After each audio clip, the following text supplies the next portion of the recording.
కడప జిల్లా బద్వేల్ పట్టణంలోని Shri Rachapudi Nagabhushanam degree and PG కళాశాలలో NCC, army, navy, air wing, ANO, AND, CTOs విద్యార్థులతో కార్గిల్ యుద్ధంలో జవాన్ల త్యాగాన్ని గుర్తు చేసుకుంటూ కాలేజీ ఆవరణం నుండి పోరుమామిల రోడ్డులోని అమరవీరుల స్తూపం వరకు ర్యాలీ నిర్వహించారు. అమరులైన జవాన్లను కొనియాడుతూ వారికి నివాళులర్పించారు. అనంతరం వారు మాట్లాడుతూ భారత జవాన్లు 1999 జూలై 26న భారత సరిహద్దులోని చొరబడిన పాకిస్తాన్ సైన్యంతో వీరోచితంగా పోరాడి ప్రాణాలు అర్పించిన భారత జవాన్ల త్యాగం మరువలేనిదని, వారి త్యాగానికి భారతదేశం ప్రతి పౌరుడు నివాళులర్పిస్తున్నారని వారు పేర్కొన్నారు. ఈ కార్యక్రమంలో Shri Rachapudi Nagabhushanam degree and PG కళాశాల correspondent Venkata Saikrishna, principal Satyanarayana, Obulesu, NCC, army, navy, air wing, ANO, AND, CTOs విద్యార్థులు పాల్గొన్నారు.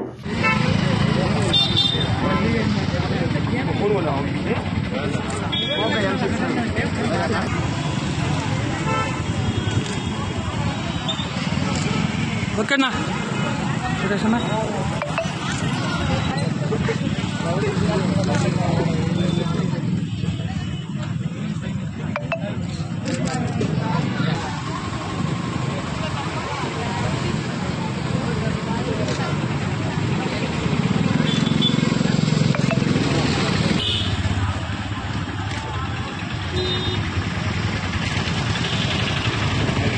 Okay, done.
నా పేరు కేవీ సుబ్బనర్సయ్య.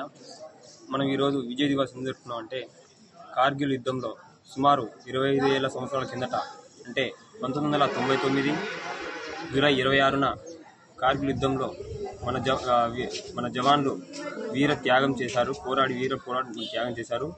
ఆ రోజు మనం గుర్తు చేసుకోవడానికి మనం ఈ విజయ్ దివస్ జరుపుకుంటున్నాం. కావున మన వీర జవాన్లను మనం ఎన్నో విధాలుగా స్మరించుకుంటూ మనం గుర్తు చేసుకుంటూ ఉండడానికి విజయ్ దివస్ జరుపుకుంటున్నాం. కాబట్టి అందరికీ విజయ్ దివస్ జై హింద్. యుద్ధంలో జవాన్ల త్యాగం మరువలేనిది. 1999 జూలై 26న భారత సరిహద్దుల్లోకి చొరబడిన పాకిస్తాన్ సైన్యంతో వీరోచితంగా పోరాడి ప్రాణాలను అర్పించిన ఇండియన్ ఆర్మీ జవాన్లకు త్యాగం మరువలేనిది. జై హింద్. కార్గిల్ జవాన్ల త్యాగం మరువలేనిది. 1999 జూలై 26న భారత సరిహద్దుల్లోకి చొరబడిన పాకిస్తాన్ సైన్యంతో విరోచపడిన మన ఇండియన్ ఆర్మీ త్యాగం మరువలేనిది. జై హింద్.